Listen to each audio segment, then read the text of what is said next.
Assalamualaikum warahmatullahi wabarakatuh. Bismillah, alhamdulillah, wassalatu wassalamu ala rasulillah Sayyidina Muhammad ibn Abdullah wa ala alihi wa sahbihi wa mawala amma ba'du. InsyaAllah pada video pembelajaran ini Bapak akan menyampaikan materi sejarah kebudayaan Islam untuk Ananda kelas 5, yang mana kita akan masuk ke pelajaran ke-7, yaitu kita akan belajar Khalifah Abu Bakar As-Siddiq, ya, yang mana kita akan mengetahui perjuangan Abu Bakar As-Siddiq.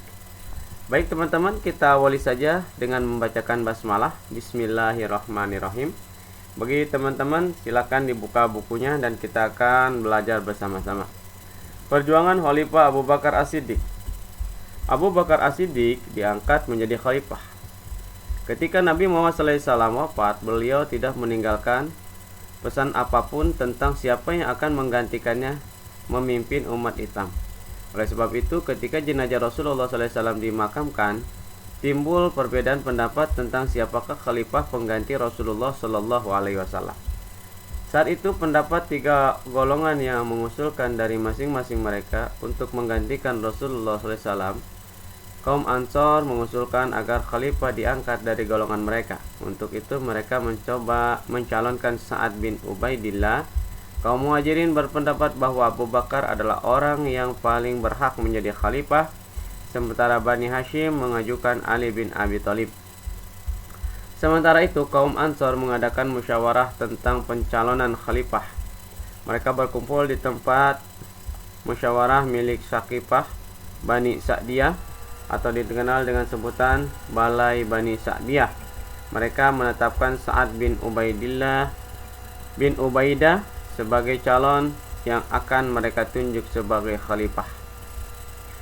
Dengan mendengar berita tersebut, Abu Bakar, Umar bin Khattab, dan Abu Ubaidah bin Jarrah yang sedang mempersiapkan pemakaman Rasulullah di Masjid Nabawi bersama kaum Muhajirin yang lain bergegas untuk menghadiri sidang tersebut. Ketika utusan Muhajirin itu tiba di Saqifah, kaum Ansar telah siap menetapkan dan membaiat Sa'ad menjadi khalifah. Maka terjadilah perdebatan di antara dua golongan itu. Mereka mengumumkan alasan masing-masing dalam menetapkan khalifah. Setelah masing-masing menyampaikan pendapatnya, kaum Ansar dan Muhajirin sepakat bahwa orang yang paling tepat diangkat menjadi khalifah adalah Abu Bakar. Maka dengan segera Bashir bin Sa'ad, wakil dari Ansar, dan Abu Ubaidah bin Jarrah, wakil dari Muhajirin, membaiat menetapkan Abu Bakar sebagai khalifah. Kemudian diikuti oleh tokoh terkemuka lainnya dari dua golongan tersebut. Adapun pertimbangan menjadikan Abu Bakar sebagai khalifah, pertama yaitu sebagai berikut. Yang pertama, sahabat pertama yang memeluk Islam sebelum orang lain mempercayai Rasulullah SAW. Yang kedua, sahabat yang paling setia mendampingi dan melindungi Rasulullah SAW. Yang ketiga, sahabat yang selalu paling awal dalam mempercayai ajaran-ajaran yang dibawa oleh Rasulullah SAW. Yang keempat, sebagai sahabat yang pertama-tama mempercayai dan membenarkan peristiwa Isra Mi'raj dan pada saat orang-orang meragukannya. Yang kelima, sahabat yang setia mendampingi Rasulullah SAW ketika hijrah. Yang keenam, sahabat yang rela memberikan seluruh hartanya untuk mempertahankan Islam. Dan yang kedelapan, sahabat yang dipercaya untuk menjadi imam ketika Rasulullah SAW sakit. Setelah pemakaman Rasulullah SAW pada malam hari itu dilaksanakan, kaum Ansar dan Muhajirin berkumpul di Masjid Nabawi. Mereka membaiat kembali Abu Bakar di depan masyarakat umum. Dengan demikian, Abu Bakar secara resmi telah diangkat menjadi khalifah. Pengangkatan Abu Bakar itu didukung oleh seluruh kaum muslimin, baik golongan Ansor maupun Muhajirin. Abu Bakar dibaiat pada tanggal 12 Rabiul Awal tahun 11 Hijriah. Selanjutnya, 2. Berjuang menumpas gerakan pengacau agama. Pada masa awal pemerintahannya, Abu Bakar banyak menghadapi kesulitan setelah wafatnya Rasulullah SAW. Timbul berbagai golongan, antara lain golongan yang orang murtad, golongan orang ingkar membayar zakat, dan adanya orang-orang yang mengaku dirinya sebagai nabi.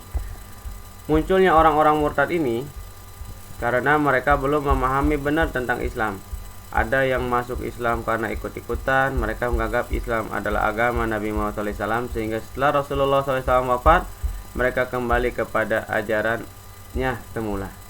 Golongan yang tidak mau membayar zakat kebanyakan terdapat di sekitar Madinah. Mereka beranggapan bahwa membayar zakat itu hanya kepada Rasulullah SAW. Oleh sebab itu, setelah Rasulullah SAW wafat, mereka tidak merasa wajib lagi membayar zakat. Sementara orang-orang yang mengaku dirinya sebagai nabi sudah mulai muncul sejak masa akhir kehidupan Rasulullah SAW. Namun mereka tidak berani terang-terangan. Setelah Rasulullah SAW wafat, mereka mengumumkan kepada masyarakat bahwa dirinya diangkat bersama Nabi Muhammad SAW dan diutus untuk menyampaikan ajarannya.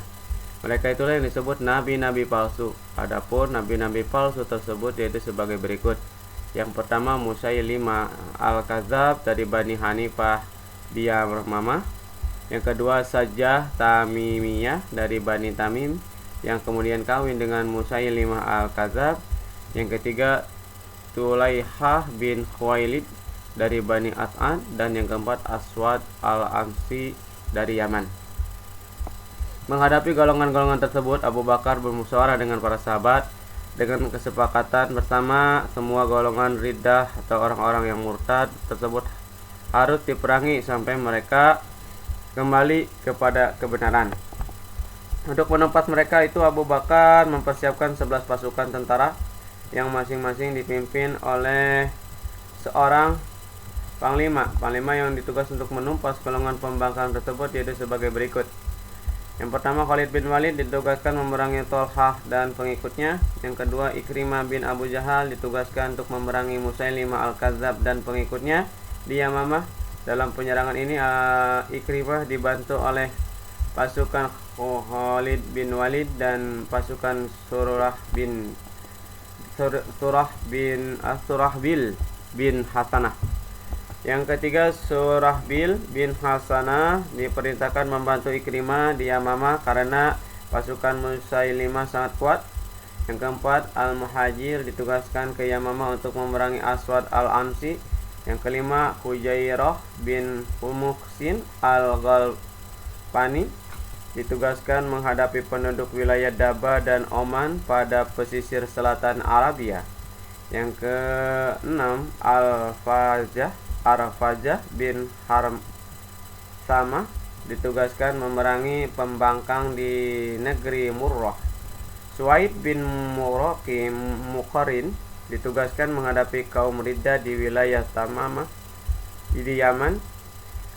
Al-Ula bin Hadrami ditugaskan menghadapi kaum riddah di Bahrain. Turaifah ibnu Hajl ditugaskan ke Bani Salim dan Hawazin. Amr bin As ditugaskan ke negeri Fudo'ah. Khalid ibn Sa'id ditugaskan ke tanah tinggi Syam. Itu panglima-panglima yang ditugaskan untuk menumpas pasukan atau pembangkang pemberontak. Menghadapi kaum riddah membutuhkan waktu yang cukup lama, kurang lebih selama 1 tahun lamanya pasukan Abu Bakar dapat mengalahkan orang-orang murtad, nabi palsu, dan orang-orang yang enggan membayar zakat. Pengikut mereka sangat kuat dan terlatih sehingga dalam penumpasan ini Abu Bakar banyak kehilangan tentaranya. Pasukan yang paling kuat adalah para pengikut Musailimah al-Kadzab yang mempunyai pasukan kurang lebih 40.000 orang. Pada mulanya Abu Bakar mengirim pasukan yang dipimpin oleh Ikrimah bin Abu Jahal dan pasukan pemimpinan Surahbil bin Hasanah. Namun ketika kedua pasukan itu terdesak, Abu Bakar mengirimkan bantuan pasukan yang dipimpin oleh Khalid bin Walid dengan taktik perang yang diatur panglima Khalid. Akhirnya para pengikut Musailimah dapat dikalahkan. Musailimah sendiri tewas terbunuh oleh seorang tentara muslim yang bernama Wasi. Namun tentara Islam yang gugur dalam pertempuran ini sebanyak 70 orang. Itu diantara perjuangan ya Abu Bakar As-Siddiq. Dan yang ketiga, perjuangan dalam perluasan wilayah dakwah Islam. Setelah berhasil mengatasi orang-orang murtad dan gerakan pengacau agama, Abu Bakar bermaksud memperluas wilayah dakwah Khalifah Islam, ya, kekhalifahan Islam. Abu Bakar menyampaikan maksudnya kepada para sahabat dalam suatu musyawarah, dan para sahabat menyetujui rencana Abu Bakar. Atas persetujuan para sahabat, Abu Bakar mulai mempersiapkan pasukan untuk ditugaskan memerdekakan beberapa wilayah hingga keluar jazirah Arab, terutama untuk membebaskan penduduknya dari penjajahan bangsa asing seperti Irak yang dijajah Persia dan Syria yang dijajah bangsa Romawi, atau membebaskan Irak dari kekuasaan Persia. Langkah kedua dari kebijakan Abu Bakar adalah mengirimkan pasukan ke negeri Persia dan Syam atau Syria. Perluasan ini dilakukan karena pada waktu Abu Bakar menghadapi golongan pengacau agama Persia dan Syam, banyak memberi bantuan kepada para pengacau itu.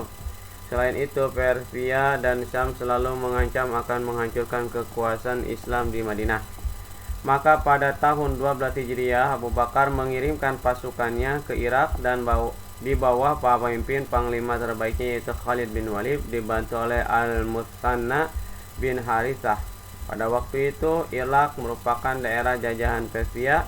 Setibanya di daerah perbatasan, Khalid mengirim surat kepada Panglima Hormuz, yaitu Panglima Persia yang berada di Irak. Isi surat itu mengajak Hormuz dan pasukannya memeluk agama Islam. Hormuz dan pasukannya menolak ajakan Khalid bin tersebut. Mereka malah mempersiapkan pasukan untuk menyerang pasukan muslim yang ada di perbatasan tersebut. Maka terjadilah pertempuran yang hebat antara pasukan Islam dan pasukan Persia. Dalam pertempuran itu, Khalid dan pasukannya memperoleh kemenangan. Hormuz tewas di tangan Khalid bin tentara Persia yang selamat melarikan diri keluar dari daerah Irak.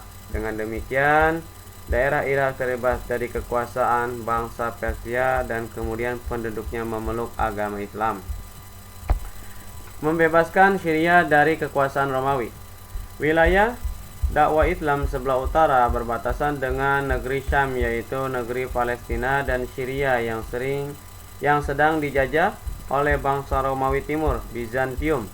Waktu itu wilayah dakwah Islam telah sampai ke daerah Taima yang terletak di perbatasan Syam. Sejak zaman Rasulullah SAW, tentara Romawi menjadi ancaman bagi daerah kekuasaan Islam, terutama yang dekat dengan perbatasan. Oleh karena itu, Khalifah Abu Bakar mengirimkan pasukan dan mengangkat Khalid bin Sa'ad menjadi kepala daerah Taima. Di bawah pimpinan Khalid bin Sa'ad, pasukan muslim berhasil menghadang pasukan Romawi. Pasukan muslim dapat menghancurkan pertahanan pasukan Romawi di pantai timur Laut Mati.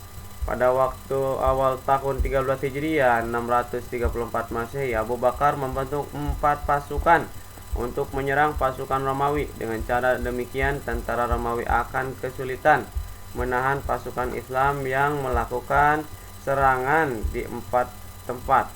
Pasukan tersebut dipimpin oleh panglima ternama, yaitu Ammar bin As ditugaskan ke Palestina, 2 Abu Ubaidah bin Zarrah ditugaskan ke Roma, yang ketiga Yazid bin Abi Sufyan ditugaskan ke Damaskus, yang keempat Surahbil bin Hasanah ditugaskan ke Yordania. Ternyata siasat Abu Bakar cukup baik. Banyak daerah di perbatasan yang dapat ditaklukkan oleh keempat pasukan tersebut. Namun Heraklius, Kaisar Romawi di Yerusalem, tidak tinggal diam. Dia menyiapkan 4 pasukan sebagai tandingan untuk menghadang pasukan Islam. Berita tentang kekuatan musuh yang begitu besar itu sangat mengkhawatirkan para panglima Islam. Abu Ubaidah yang mewakili para panglima mengusulkan agar pasukan digabungkan. Setelah dipertimbangkan, Khalifah Abu Bakar menyetujui maka tentara Islam bergabung menjadi satu pasukan dengan kekuatan sebanyak 24.000 orang, dengan ditunjuk Abu Ubaidah sebagai panglima untuk sementara. Sementara itu, Abu Bakar juga memerintahkan Khalid bin Walid agar segera membawa pasukannya ke Yarmuk untuk membantu Abu Ubaidah ketika itu. Selanjutnya Abu Ubaidah untuk membantu Abu Ubaidah. Ketika itu, Khalid bin Walid dan pasukannya berada di lembah Mesopotamia yang sangat jauh dari Yarmuk. Dengan cepat Khalid membawa pasukannya melintasi gurun yang luas dan berbahaya. Ketika Khalid tiba di Yarmuk, perang sudah berlangsung. Pasukan Islam sudah mulai terdesak. Panglima Islam diserahkan kepada Khalid bin Walid. Di bawah komando Panglima Khalid, pasukan Islam dapat mendesak pasukan Romawi. Dalam keadaan peperangan yang sedang berkecamuk, tiba-tiba datang utusan dari Madinah yang mengabarkan kepada Khalid agar Abu Ubaidah bahwa Khalifah Abu Bakar telah wafat dan telah diangkat penggantinya yaitu Umar bin Khattab. Utusan itu pun menyerahkan surat dari Khalifah Abu Bakar yang berisi perintah penyerahan jabatan panglima dari Khalid kepada Abu Ubaidah. Kedua berita duka itu tidak diumumkan kepada pasukan karena khawatir akan melemahkan semangat juang mereka. Barulah berita itu diumumkan setelah pasukan Islam memperoleh kemenangan. Dengan ikhlas dan dengan kebesaran jiwanya, Khalid pun menyerahkan jabatan panglima kepada Abu Ubaidah. Khalid bin Walid selanjutnya berada dalam pasukan menjadi serdadu biasa. Yang keempat, kodifikasi Al-Quran atau pengumpulan Al-Quran. Al-Quran pada masa Rasulullah tidak dibukukan seperti yang kamu kenal sekarang ini. Ayat Al-Quran masih berupa lembaran-lembaran yang tersimpan di rumah para sahabat. Kebanyakan para sahabat menghafalnya atau ditulis untuk disimpan sendiri. Lembarannya pun bahkan berupa kertas seperti sekarang, melainkan masih ditulis pada kulit kayu, tulang, pelapa kurma, dan sebagainya. Oleh sebab itu dikhawatirkan akan hilang atau rusak. Oleh karena itu Umar bin Khattab mengusulkan agar ayat Al-Quran itu dikumpulkan. Ia khawatir karena para penghafal Al-Quran banyak yang telah gugur dalam perang, seperti pada perang Yamamah. Di Yamamah telah gugur sebagai syuhada sebanyak 70 orang.